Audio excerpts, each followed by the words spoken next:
नमस्कार. परभणी न्यूजमध्ये आपलं स्वागत करतो. मी दिलीप बनकर. पाहूया आजच्या ठळक घडामोडी. परभणी जिल्हाधिकारी कार्यालयावर 15 ऑगस्ट क्रांती दिनापासून आमरण उपोषण. समता क्रांती संघ कारेगावचे ग्रामसेवक मागील 3-4 वर्षापासून मासिक व वार्षिक सभा घेतली नाही. त्यामुळे ग्रामसेवक कोंडिबा गाढवे यांच्या विरोधात जिल्हाधिकारी कार्यालयासमोर धरणे आंदोलन. कारेगावचे ग्रामसेवक कोंडिबा गाढवे यांना तात्काळ कायमस्वरूपी निलंबित करण्यात यावे. जलजीवन मिशन योजनेत मोठा भ्रष्टाचार झाला असून त्याची सखोल चौकशी करून इंजिनियर ग्रामसेवक यांना तात्काळ निलंबित करण्यात यावे.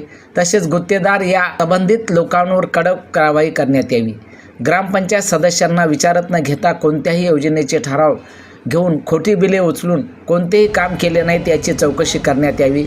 आदी मागण्या दिनांक जिल्हाधिकारी कार्यालयासमोर बसलेल्या उपोषणकर्त्यांनी केली आहे. यावेळी समता क्रांती संघाचे ग्रामपंचायत सदस्य रितेश दगडू हनवते, नवनाथ विठ्ठलराव अवचार, शिवकुमार विष्णू अवचार, सखू राजू गांधारे, संघरत्न रुस्तुराम हनवते, भगवान निवृत्ती कुरवारे, राजू कोंडिबा गांधारे आदींच्या निवेदनावर स्वाक्षरी आहेत. जय भीम, जय जिजाऊ, जय शिवराय. मी राजू गांधारे, कारेगावकर. आमच्या कारेगावमध्ये मागच्या 3 ते 4 वर्षापासून ग्रामपंचायतचे ग्रामसेवक कोंडिबा गाढवे यांनी एकही मासिक ग्रामपंचायतच्या सदस्यांची एकही मासिक मीटिंग घेतलेली नाही, ग्रामसभा घेतलेली नाही, वार्षिक सभा घेतलेली नाही आणि कोऱ्या कागदावर कोणतेही कामं न करता त्यांनी आमच्या ग्रामपंचायतच्या सदस्याच्या सह्या नसताना त्यांनी खोटी बिले उचलून गावामध्ये खूप मोठा भ्रष्टाचार केलेला आहे.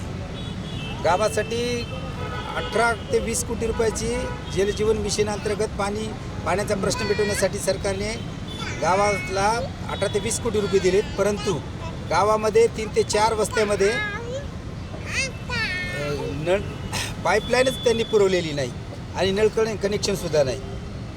आणि ते नसल्यामुळं आणि जी काही भागामध्ये जे काही पाईपलाईन त्यांनी पुरवलेली आहे त्यातूनसुद्धा जलजीवन मिशन या योजनेतून गावाला पाणी अद्याप त्यांनी दिलेलं नाही. परंतु त्यांनी याचे जे बिलं आहेत कागदावर खोटे बिलं त्यांनी उचललेले आहेत. तर यासाठी आमची एक प्रमुख मागणी आहे की जे ग्रामसेवक गाढवे आहेत कोंडिबा गाढवे यांना तात्काळ कायमस्वरूपी निलंबित करण्यात यावं. यांच्यावर कठोरातील कठोर गुन्हे दाखल करून त्यांना तात्काळ निलंबित करण्यात यावं व जलजीवन मिशनचे जे इंजिनियर आहेत त्यांनासुद्धा तात्काळ निलंबित करण्यात यावं अशी आमची प्रमुख मागणी आहे. आमचे मागासवर्गीय दलित वस्तीसाठी जो वार्षिक निधी येत असतो तर तो वार्षिक निधी आतापर्यंत या ग्रामसेवकांनी दलित वस्तीसाठी एकही रुपया खर्च केलेला नाही. दलित वस्तीला कुठलाही 1 रुपयाचा त्यांनी लाभ दिलेला नाही. व तसेच प्रधानमंत्री PM योजना व रमाई योजनेचे पैसेसुद्धा या योजनेमध्ये सुद्धा या ग्रामसेवक कोंडिबा गाढवे यांनी खूप मोठा भ्रष्टाचार केला आहे.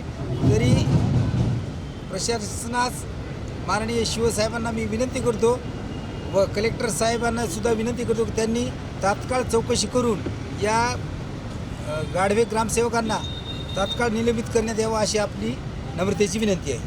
आणि याचबरोबर हे बातमीपत्र संपलं.